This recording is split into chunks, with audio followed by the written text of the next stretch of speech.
Hello दोस्तों, नमस्कार। एडमा classes में आप सभी का स्वागत है। मैं कृष्ण कुमार तिवारी आपको इंडियन पॉलिटी पढ़ा रहा हूँ। तो आज हम लोग भारतीय संविधान सभा के भारत के संविधान की प्रमुख विशेषताओं को और साथ ही साथ उसके कुछ प्रमुख तथ्यों को भी जानने की कोशिश करेंगे। तो आज का हमारा लेक्चर है भारतीय संविधान की प्रमुख विशेषताएं। आइए शुरू करते हैं। आज हम सबसे पहले देख लेते हैं क्या क्या सीखेंगे। आज हम इस वीडियो के माध्यम से भारतीय संविधान से संबंधित कुछ प्रमुख तथ्यों को जानेंगे। साथ ही साथ भारत की संविधान की क्या खास विशेषताएं हैं उनको भी समझने की कोशिश करेंगे। इसके बाद हम यह भी देखेंगे कि संविधान की आलोचना किन आधारों पर की गई है और अंत में हम लोग कुछ वस्तुनिष्ठ अभ्यास प्रश्न भी करेंगे। इसके माध्यम से हम लोग समझ सकेंगे कि हमने इस पाठ के माध्यम से क्या सीखा है। और अंत में आपके लिए एक मुख्य परीक्षा का भी अभ्यास प्रश्न दिया गया है, जिसको आप लोग ज़रूर लिखिए और उसको कमेंट बॉक्स में लिखिए, ताकि हम उसका रिव्यू कर सकें और आपको फीडबैक दे सकें कि इसमें क्या सुधार किया जा सकता है। तो अपनी लेखन शैली को सुधारने के लिए मुख्य परीक्षा का प्रश्न आप लोग ज़रूर कमेंट बॉक्स में लिखकर हमें बताएं। एडमा क्लासेस MPPSC के लिए कोर्स लॉन्च किया है, जिसमें आप लोग मध्य प्रदेश का जीके सुबह 8 बजे पढ़ सकते हैं देशांश सर से। उसके बाद 9 बजे आपका भूगोल की क्लास रहेगी, जिसको पंकज सर पढ़ा रहे हैं। 10 बजे से मेरी क्लास रहती है, तो उसको भी आप लोग ज़रूर देखिए। और साथ ही साथ एप्टीट्यूड की क्लास शाम को 3 बजे चलती है। तो आप यह टाइम टेबल नोट कर लें, यह आपको बहुत ही मदद करने वाला है। इस कोर्स के माध्यम से आप लोग हिंदी भाषा में बहुत ही बेहतर सामग्री के साथ अपनी तैयारी को आगे बढ़ा सकते हैं। हम लोग अपने संविधान को समझेंगे उससे पहले अपने भारतीय संविधान से संबंधित कुछ प्रमुख तथ्य को जान लेते हैं। संविधान सभा के द्वारा हाथी के प्रतीक को, जो हाथी था उसको एक प्रतीक के रूप में संविधान सभा में अपनाया गया है। तो कभी ये पूछ लिया गया कहीं क्वेश्चन कि संविधान सभा के द्वारा किसको प्रतीक के रूप में अपनाया गया है, तो वो है आपका हाथी। तो याद रखिएगा, हाथी को प्रतीक के रूप में। सर बी एन राव को संविधान सभा के लिए संवैधानिक सलाहकार के रूप में नियुक्त किया गया। तो संविधान का संवैधानिक सलाहकार कौन था संविधान सभा के लिए? Sir B N Rao. याद रखिएगा, सर बी एन राव संवैधानिक सलाहकार थे हमारे संविधान सभा के लिए। इसके अलावा HVR अयंगर को संविधान सभा का सचिव नियुक्त किया गया था। तो संविधान सभा का सचिव कौन था? HVR अयंगर। याद रखिएगा, संविधान सभा का सचिव कौन है? HVR अयंगर। और LN मुखर्जी को संविधान सभा का मुख्य प्रारूपकार नियुक्त किया गया था। तो संविधान सभा के मुख्य प्रारूपकार कौन है? LN मुखर्जी। तो ये तीनों चीजों को याद रखिएगा। संवैधानिक सलाहकार सर बी एन राव थे, सचिव कौन थे? HV अयंगर थे, और मुख्य प्रारूपकार जो थे, मुख्य प्रारूपकार वो थे LN मुखर्जी। ठीक, याद कर लीजिएगा। इसके बाद हमारा जो संविधान सभा था उसके लेखन का कार्य, यानी सुंदर लेखन का कार्य किया था प्रेम बिहारी नारायण रायजादा। तो ये नाम याद रखिएगा, प्रेम बिहारी नारायण रायजादा। इसको इन्होंने इटैलिक शैली में, प्रवाहमय शैली में लिखा था, हस्तलिखित किया गया था। तो संविधान सभा को हस्तलिखित किसने किया था? प्रेम बिहारी नारायण रायजादा। मूल संविधान जो था उसका सौंदर्यीकरण और सजावट का कार्य शांति निकेतन के कलाकारों में किया था, जिसमें प्रमुख थे नंदलाल बोस और व्यूहर राम मनोहर सिन्हा। तो मूल संस्करण का जो सौंदर्यीकरण और सजावट का कार्य है वो शांति निकेतन के कलाकारों ने किया था। अगर पूछ लिया जाता है कि केवल 2 ऑप्शन दिए जाते हैं, अगर इन दोनों में से, तो दोनों को लगाइएगा। लेकिन अगर केवल एक ऑप्शन चुनना हो तो नंदलाल बोस ये प्रमुख थे। फिर जो हमारी मूल प्रस्तावना है, संविधान सभा में एक मूल प्रस्तावना है, ये देख लीजिए। ये अंग्रेजी का मूल प्रस्तावना है, हिंदी का मूल प्रस्तावना। तो इस मूल प्रस्तावना को जो अंग्रेजी का माध्यम है उसको प्रेम बिहारी नारायण रायजादा द्वारा हस्तलिखित किया गया था। तो हस्तलिखित ये किसने किया था? प्रेम बिहारी नारायण रायजादा और व्यूहर राम मनोहर सिन्हा द्वारा ज्यामितीय सौंदर्यीकरण और अलंकृत किया गया था। तो ये जो ज्यामितीय आकृतियां बनी हुई हैं इधर किनारे किनारे बॉर्डर में, तो इसको जो है तो सौंदर्यीकरण करने का काम किया था व्यूहर राम मनोहर सिन्हा ने। और इसी प्रकार हिंदी संस्करण का यदि सुलेखन की बात की जाए तो वो किया था बसंत कृष्ण वैद्य के द्वारा किया गया था। तो हिंदी संस्करण का सुलेखन का कार्य किसने किया था? बसंत कृष्ण वैद्य। ये भारत का संविधान प्रस्तावना है। तो ये इसी प्रकार पूरे संविधान के सुलेखन का कार्य किया था बसंत कृष्ण वैद्य के द्वारा, और इसको सुंदर ढंग से सजाने का कार्य किया था नंदलाल बोस ने। इसको सजाने का कार्य भी किसने किया था? नंदलाल बोस ने। इसी प्रकार हर चैप्टर में कुछ न कुछ आकृतियां बनी हुई हैं, तो उसको भी नंदलाल बोस ने पूरे संविधान को काफी अच्छे से सजाया है।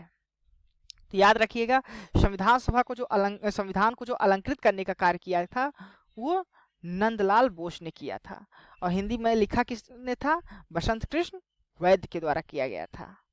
वहीं मूल संविधान यानी अंग्रेजी में देखा जाए तो प्रस्तावना को प्रेम बिहारी नारायण रायजादा द्वारा हस्तलिखित किया गया था, और जो ज्यामितीय आकृति सौंदर्यीकरण अलंकृत करने का कार्य किया था वो व्यूहर राम मनोहर सिन्हा थे। अब हम लोग अपने भारतीय संविधान की कुछ प्रमुख विशेषताओं को समझ लेते हैं कि इस संविधान की क्या खास विशेषताएं हैं। तो भारत के संविधान को विश्व का सबसे लंबा लिखित संविधान कहा जाता है।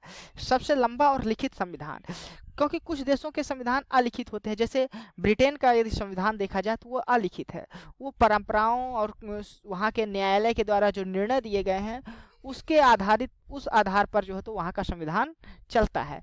लेकिन यदि अपने भारत का संविधान को देखा जाए तो ये लिखित संविधान है और विश्व का सबसे लंबा संविधान है। भारत के मूल जो संविधान था उसमें एक प्रस्तावना थी, 395 अनुच्छेद थे, 22 भाग थे और 8 अनुसूचियां शामिल थी। और वर्तमान में यदि देखें तो वर्तमान में एक प्रस्तावना है, 450 से भी अधिक अनुच्छेद हैं, 25 भाग हैं और 12 अनुसूचियां हैं। तो इस प्रकार हम लोग देख रहे हैं कि हमारा संविधान लगातार बढ़ता ही जा रहा है और इसमें अब 450 से भी ज़्यादा अनुच्छेद हो चुके हैं, 22 भाग हैं और कुल मिला के इसमें 12 अनुसूचियां हैं। पहली अनुसूची स्वतंत्रता के तुरंत बाद 1951 में जोड़ दी गई थी। पंडित जवाहरलाल नेहरू उस वक्त प्रधानमंत्री थे, तो ये याद रखना है। फिर हम लोग अपने भारतीय संविधान के कुछ प्रमुख स्रोतों को जान लेते हैं। यदि हम लोग अमेरिका के संविधान से देखें कि हमने क्या क्या लिया है अपने भारतीय संविधान में, तो हमने अमेरिका के संविधान से अपने संविधान में प्रस्तावना को ग्रहण किया है। तो प्रस्तावना किस देश के संविधान से लिया गया है? अमेरिका के संविधान। इसी प्रकार हमने अमेरिका के संविधान से मौलिक अधिकार लिया है। कार्यकारी प्रमुख के रूप में एक अध्यक्ष राष्ट्रपति हैं, ये प्रमुख के रूप में है। सशस्त्र बल के सर्वोच्च कमांडर, राष्ट्रपति के महाभियोग, उच्च सदन के पदेन अध्यक्ष, उपाध्यक्ष, स्वतंत्र न्यायपालिका, न्यायिक समीक्षा, सर्वोच्च न्यायालय और उच्च न्यायालय के न्यायाधीशों को हटाना, ये सभी प्रावधान हमने अमेरिका के संविधान से लिया है। तो याद रखिएगा अमेरिका के संविधान से हम लोग देख रहे हैं लगभग न्यायिक प्रणाली जितनी है वो अमेरिका के संविधान से ली गई है। इसी प्रकार राष्ट्रपति से संबंधित जो शक्तियां हैं वो भी, और उच्च सदन के अध्यक्ष और अध्यक्ष को पदेन अध्यक्ष को उपाध्यक्ष के रूप में जो लेने का जो प्रावधान किया गया है वो भी अमेरिका के संविधान से लिया गया। और साथ ही साथ जो हमारी संविधान की प्रस्तावना है, मूल रूप से प्रस्तावना, उसको भी अमेरिका के संविधान से लिया गया है। अब हम लोग देखते हैं ब्रिटिश के संविधान से हमने संसदीय शासन प्रणाली ली है, कानून का शासन, कानून बनाने की प्रक्रिया, नियंत्रण और महालेखक परीक्षक, एकल नागरिकता, कैबिनेट प्रणाली, द्विसदनात्मक प्रणाली और संसदीय विशेषाधिकार, ये सारे विशेषताएं हमने कहाँ से लिया है? ब्रिटिश शासन प्रणाली से।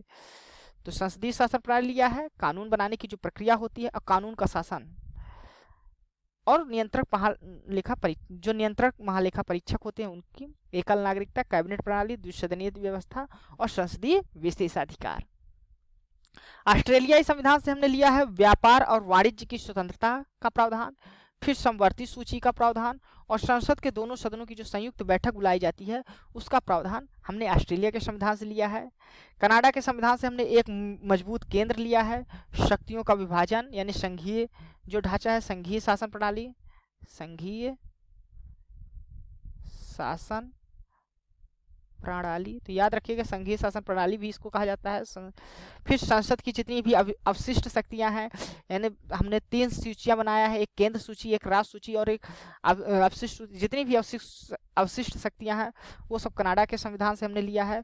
राज्यपाल की जो नियुक्ति होती है वो भी हमारा कनाडा के संविधान से आया है। और सुप्रीम कोर्ट का सलाहकार होना, एक सलाहकारी होना भी, जो सुप्रीम कोर्ट एक सलाहकार की भांति कार्य करता है, ये प्रावधान भी हमने कनाडा के संविधान से लिया है। फिर आयरलैंड के संविधान से हम देखें तो राज्य के नीति निषेध सिद्धांतों को हमने लिया है। तो राज्य के नीति निषेध सिद्धांत किस संविधान से लिया गया है, अक्सर एग्जाम में पूछा जाता है, तो आप लोग बताना है आयरलैंड के संविधान से। रूस के संविधान से हमने मौलिक कर्तव्य को ग्रहण किया है। तो ये विभिन्न संविधानों के स्रोतों का किस देश से कौन से प्रावधान लिए गए हैं उसके बारे में है। इसका आप लोग एक स्क्रीनशॉट ले लीजिए ताकि आपको रिवीजन करने में और याद करने में आसानी रहेगी। तीसरी जो प्रमुख विशेषता है वो कठोर और लचीलापन, यानी भारत के संविधान को कठोर और लचीलापन कहा गया है।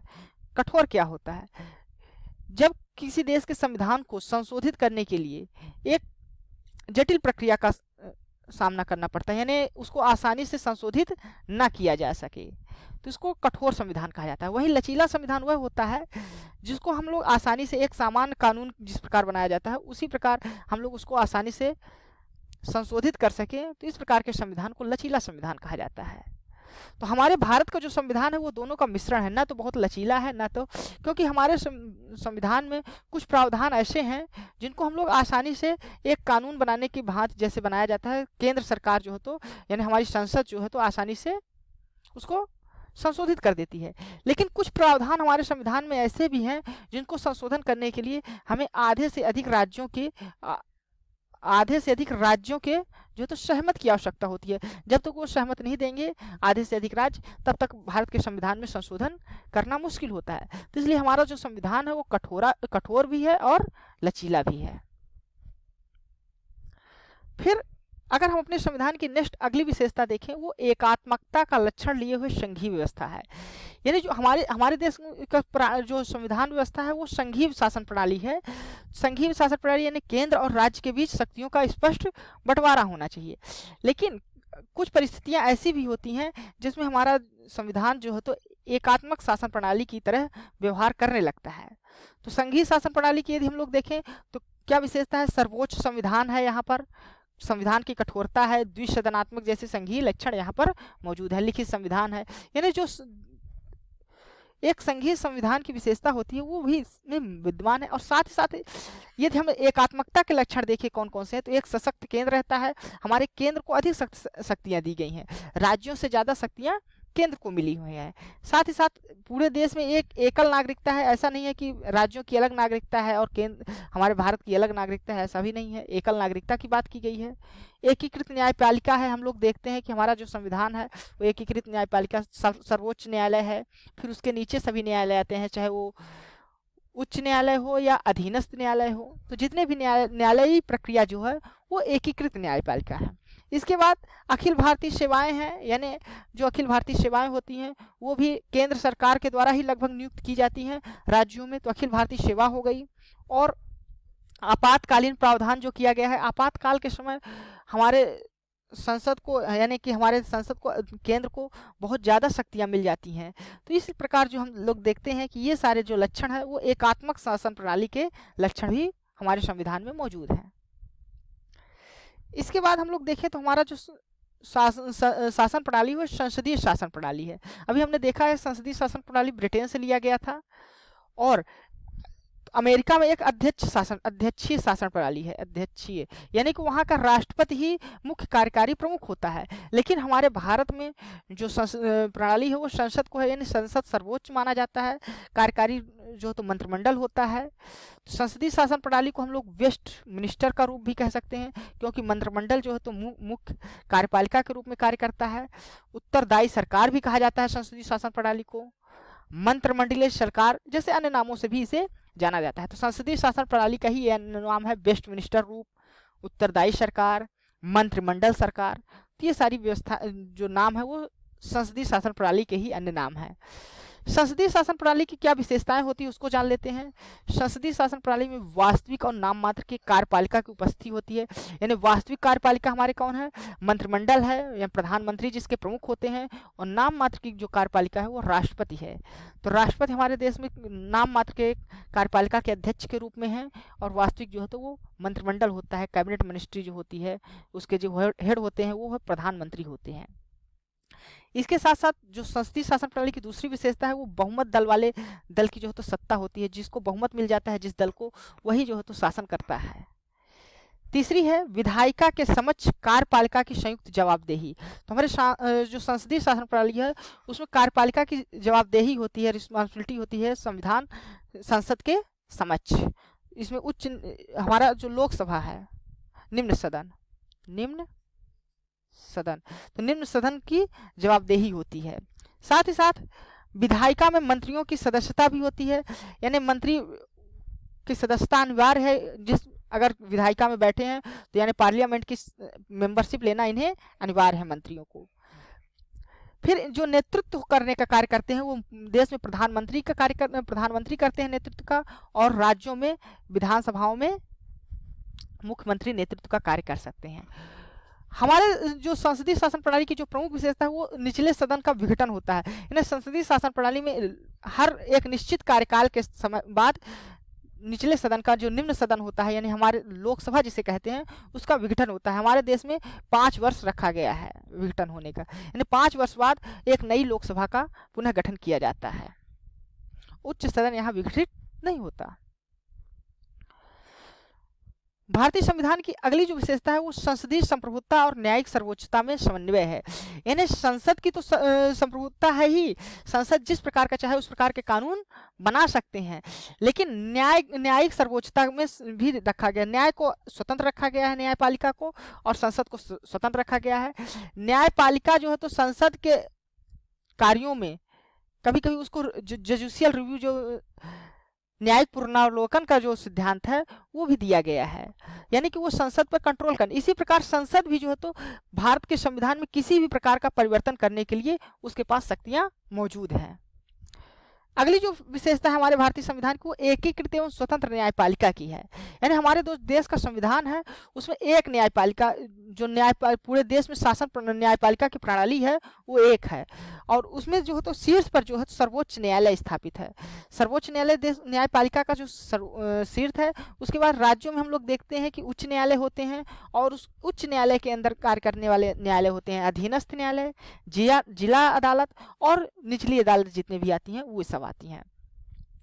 सर्वोच्च न्यायालय की जो शक्तियां हैं वो नागरिकों के मूल अधिकारों की रक्षा करने का भी है। इसी कारण कहा जाता है कि सर्वोच्च न्यायालय मौलिक अधिकारों का रक्षक है, और साथ ही साथ संविधान का भी रक्षक है। यानी हमारी संसद कोई ऐसा प्रावधान नहीं बना सकती जो हमारे संविधान के प्रावधानों का उल्लंघन करे। उस स्थिति पे संविधान सर्वोच्च न्यायालय उस कानून को नल और वाइड घोषित कर सकता है, यानी कि उसे अपदस्थ कर सकता है उस संशोधन को। साथ ही साथ न्यायपालिका की स्वतंत्रता को बनाए रखने के लिए संविधान में और भी कई प्रावधान किए गए हैं, जैसे निर्धारित सेवा शर्त है, भारत के संचित निधि से सर्वोच्च न्यायालय को खर्चे का वहन है, विधायिका में न्यायाधीशों के कामकाज पर चर्चा पर रोक है, और सेवानिवृत्ति के बाद अदालत के कामकाज जैसे पर रोक जैसे प्रावधान किए गए हैं। ये इसलिए किया गया है ताकि न्यायालय किसी भी दबाव में कार्य न कर सके, यानी कोई भी न्यायालय जो कार्य कर रही है उसको संसद में चर्चा भी नहीं की जा सकती। तो इस प्रकार हम लोग देखते हैं कि एक एकीकृत और स्वतंत्र न्यायपालिका की व्यवस्था हमारे देश में की गई है। इसके अलावा कुछ और भी प्रमुख विशेषताएं हैं जिसमें हमारे देश संविधान में जो तो एक स्पष्ट मौलिक अधिकारों का वर्णन किया गया है। ये हम लोग देखें तो भाग 3 में हमारे संविधान के मौलिक अधिकारों का दिया गया है, अनुच्छेद 12 से लेकर 35 के बीच। तो मौलिक अधिकारों की भी बात की गई है। साथ ही साथ हमारे संविधान में राज्य के लिए नीति निर्देशक सिद्धांत भी बनाए गए हैं कि राज्य कोई भी शासन बनाने से पहले किन निर्देशों का ध्यान रखे, भारत के लोगों के वेलफेयर के लिए क्या कार्य करे, किस प्रकार के कार्य करे, उसके लिए नीति निश्चक सिद्धांत भी हमारे संविधान में रखे गए हैं। इसके अलावा ये देखें तो हमारे भारतीय संविधान में मौलिक कर्तव्य का भी प्रावधान किया गया है, जो नागरिकों को देश के प्रमुख संस्थाएं हैं जैसे कि सर्वोच्च न्यायालय, संसद, इसकी जो तो इज्जत करना, और साथ ही साथ हमारे राष्ट्रीय ध्वज हो गए, राष्ट्रीय प्रतीक हो गए, उनके भी सम्मान करना के जैसे प्रावधान किए गए हैं मौलिक कर्तव्य में। इसके अलावा हमारा जो संविधान है वो धर्मनिरपेक्ष राष्ट्र की वकालत करता है, यानी हमारा संविधान किसी खास धर्म को, एक ही धर्म को प्रमोट करने का कार्य नहीं करता। संविधान के समक्ष सभी धर्म इक्वल है, बराबर दिया गया है, यानी संविधान में सभी धर्मों को बराबर किया गया है और सभी धर्म अपने अनुसार आचरण करने के लिए स्वतंत्र हैं। साथ ही साथ हमारे संविधान में एक सार्वभौमिक वयस्क मताधिकार का अधिकार भी दिया गया है। हमारे 18 वर्ष से ऊपर के जितने भी व्यक्ति हैं वो सभी मत दे सकते हैं, और सभी के मतों की एक समानता है, यानी एक वोट की एक ही वैल्यू होगी, सबके वोट के जो वैल्यू होगी वो समान होगी, वैल्यू समान होगी। पहले 21 वर्ष था वयस्क मताधिकार, लेकिन 61वें संविधान संशोधन 1988 के द्वारा जो है तो इसको 18 वर्ष कर दिया गया था। तो याद रखिएगा कि हमारे जो संविधान की सार्वभौमिक वयस्क मताधिकार दिया गया है। इसके अलावा जो अगली विशेषता है वो एकल नागरिकता की है। हमारे देश में एक ही एकल नागरिकता है, यानी राज्यों और देश की अलग अलग नागरिकता, भारत की अलग अलग नागरिकता नहीं ले सकते, और ना ही हम लोग एक साथ भारत और किसी दूसरे देश की नागरिकता को ले सकते। यदि हम किसी दूसरे देश की नागरिकता लेते हैं तो हमारी अपने आप भारत की नागरिकता समाप्त हो जाएगी। तो एकल नागरिकता की बात की गई है। अगला जो प्रावधान है, आपातकालीन प्रावधान की व्यवस्था की गई है। यदि भारत में कोई विदेशी आक्रमण हो जाता है, किसी प्रकार के यदि फाइनेंशियल यानी राजस्व के संकट हो जाता है, या राज्यों में कोई संवैधानिक नियमों के अनुसार जो है तो राज्य का शासन प्रणाली नहीं चल रही है, तो स्थिति में आपातकाल लगाया जा सकता है। तो आपातकाल की प्रावधान की व्यवस्था भी की गई है। आर्टिकल 352 से लेके 360 तक में आपातकाल के प्रावधान की गई है। इसके अलावा हम लोग देखते हैं कि हमारे देश में संविधान में त्रिस्तरीय सरकार की व्यवस्था की गई है। त्रिस्तरीय सरकार यानी एक केंद्र की सरकार है, राज्य की सरकार, और पंचायतों को भी, स्थानीय सरकारों को, पंचायतों को भी जो तो यहाँ मान्यता मिली है, यानी पंचायती राज जैसी प्रावधान किए गए हैं। इसके अलावा हमारे संविधान में सहकारी समितियों की भी बात की गई है, यानी कोऑपरेटिव जो समितियां होती हैं उनकी भी यहाँ पर प्रावधान किया गया है। अब हम लोग देख लेते हैं हमारे संविधान सभा की समय समय पर क्या आलोचना की जाती रही है। तो संविधान की जो आलोचना की गई है वो कहा गया है कि उधार का संविधान है, यानी भारत के संविधान को उधार का संविधान कहा गया है। यानी हमने कई देशों से, अलग अलग देशों के लगभग सभी स्रोतों को हमने लेने की कोशिश की है, लेकिन ऐसा नहीं है, क्योंकि हमने अन्य देशों से उनके प्रावधानों को समझने की कोशिश की है, लेकिन उसको हम भारतीय परिवेश के अनुसार हमने ग्रहण किया है। दूसरा कहा जाता है कि 1935 के अधिनियम की कार्बन कॉपी कर दी गई है, क्योंकि हमने भारतीय संविधान ने अधिकतर जो प्रावधान लिए हैं वो 1935 के भारत शासन अधिनियम के द्वारा ही लिए हैं, तो इसलिए भारत के संविधान को 1935 के अधिनियम को कार्बन कॉपी भी कहा जाता है। इसके बाद कहा जाता है कि गांधीवाद से दूर है हमारा संविधान, यानी गांधीवादी प्रावधानों को बहुत ज़्यादा तवज्जो नहीं दी गई थी। वर्तमान प्रारंभ में इस प्रकार की कुछ थी, लेकिन हमारे जो मूल राज्य के नीति निश्चक सिद्धांत हैं उसमें गांधीवादी सिद्धांत रखे गए हैं, और साथ ही साथ जैसे पंचायती राज व्यवस्था भी हमारे संविधान में की गई है, जिसकी वकालत हमेशा गांधी जी करते थे। तो ऐसा भी नहीं है कि गांधीवादी से बहुत दूर है, लेकिन हाँ कुछ हद तक तो बाहर ही है। फिर महाकाय आकार है, हमारे जो संविधान है उसका आकार बहुत ज़्यादा है, क्योंकि हमने पहले ही देखा है कि इसमें लगभग 395 से ज़्यादा अनुच्छेद हैं, 22 भाग में बटा हुआ है, और इसमें 12 अनुसूचियां हैं, जो विश्व के किसी भी संविधान में इतना ज़्यादा हमको देखने को नहीं मिलता। इसलिए भारतीय संविधान को बहुत ज़्यादा महाकाय आकार भी कहा गया है। इसके अलावा कुछ लोग इसकी आलोचना करते हुए कहते हैं कि यह गैर भारतीयता या भारतीयता विरोधी है, और वकीलों का स्वर्ग भी कहा गया है। हमारे संविधान को वकीलों का, जो संविधान बना रही थी सभा, उसमें अधिकतर लोग वकील थे, तो इसलिए संविधान को जो है तो आलोचना करते हुए अक्सर कहा जाता है कि यह वकीलों का स्वर्ग था। अब आइए हम लोग कुछ अभ्यास प्रश्न कर लेते हैं। पहला है, राज्य के नीति निर्देशक सिद्धांत भारतीय संविधान में किस देश द्वारा ग्रहण किए गए हैं? तो आपको बताना है कि जो हमारे संविधान में राज्य के नीति निर्देशक सिद्धांत लिए गए हैं वो किस संविधान से लिए गए हैं। जैसे हमने पहले ही भारत के स्रोत में पढ़ा है कि किस देश से कौन कौन से संविधान में व्यवस्था ली गई है। जैसे हमने देखा कि कनाडा से संघीय शासन प्रणाली, आयरलैंड से क्या लिया गया है, ऑस्ट्रेलिया से क्या लिया गया है, अमेरिका से क्या लिया, आयरलैंड से हमने राज्य के नीति निर्देशक सिद्धांत को लिया है। अमेरिका से हमने देखा कि सर्वोच्च न्यायालय, प्रस्तावना और राष्ट्रपति संबंधी जितने भी कार्य हैं। और समवर्ती सूची हमने कहाँ से लिया था? समवर्ती सूची ऑस्ट्रेलिया से। ऐसे ही आप लोगों को सभी किस देश से क्या स्रोत लिए गए हैं एकदम बिल्कुल रट लीजिएगा, क्योंकि अक्सर ये एग्जामों में, हर एग्जाम में लगभग एक क्वेश्चन पूछा ही जाता है। फिर दूसरा क्वेश्चन क्या है? संघीय शासन प्रणाली किस देश के संविधान से ग्रहण की गई है? किस देश के संविधान से ग्रहण की गई है? तो जो संघीय शासन प्रणाली है वो कनाडा के संविधान से ग्रहण की गई है। हमने अभी देखा है, पिछले ही स्लाइड में उसको एक्सप्लेन किया था और भारत के स्रोतों में भी देखा है। तो आयरलैंड, ऑस्ट्रेलिया और अमेरिका से क्या लिया है वो भी हमने अभी डिस्कस कर लिया है। अगला क्वेश्चन क्या है? तीसरा, भारतीय संविधान में द्विसदनात्मक प्रणाली किस देश के संविधान से ली गई है? आपको यह बताना है कि जो द्विसदनात्मक प्रणाली है, यानी एक सदन, उच्च सदन होता है, उच्च सदन, और एक निम्न सदन होता है हमारे संविधान में।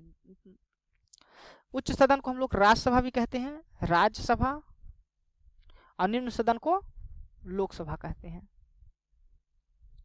तो ये जो दो सदनात्मक प्रणाली ली गई है वो किस देश के संविधान से ली गई है?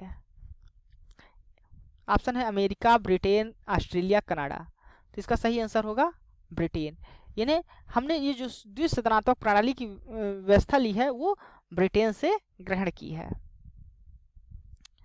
अब आप लोगों के लिए एक मुख्य परीक्षा का अभ्यास प्रश्न भी दिया गया है, यहाँ आप लोग लिखिएगा इसका आंसर क्या है। प्रश्न क्या है? भारत का संविधान संघीय ढांचा के साथ साथ एकात्मकता के भी लक्षण दिखाई देते हैं। भारत के संविधान में जो तो संघीय ढांचा तो है ही, साथ साथ एकात्मकता के भी लक्षण दिखाई देते हैं। तो इसको आपको बताना है कि ऐसे कौन कौन से प्रावधान हैं जो संघीय ढांचा के हैं बारे में बताते हैं, और भारत के संविधान में ऐसे कौन कौन से प्रावधान हैं जो एकात्मक लक्षण के बारे में बताते हैं। तो इसको आप लोग जरूर लिखिए कमेंट में करके। हमने इसी वीडियो में इसको देखा है कि भारत के संघीय ढांचा कौन कौन से हैं और एकात्मक लक्षण कौन कौन से हैं। तो कमेंट करिएगा, हम उसको रिव्यू करेंगे। तो धन्यवाद हमारा वीडियो देखने के लिए।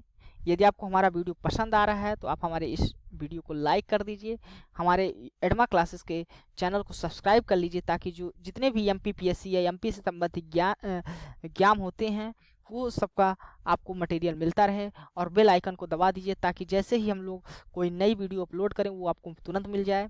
इसके अलावा आप लोग हमारे सोशल मीडिया ग्रुप से भी जुड़ सकते हैं। इंस्टाग्राम से जुड़ने के लिए, टेलीग्राम से जुड़ने के लिए और फेसबुक से जुड़ने के लिए हमारे डिस्क्रिप्शन बॉक्स में लिंक दी हुई है। आप वहां पर जाके आप क्लिक करके इस इंस्टाग्राम, टेलीग्राम और फेसबुक से भी जुड़ सकते हैं। टेलीग्राम ग्रुप से ज़रूर जुड़िएगा, क्योंकि वहां पर हम लोग इस लेक्चर की पीडीएफ भी प्रोवाइड कराएंगे और वहां पर हम लोग डेली क्विजेस भी करते हैं। तो आप लोग टेलीग्राम चैनल को ज़रूर ज्वाइन कर लीजिए। धन्यवाद, थैंक यू।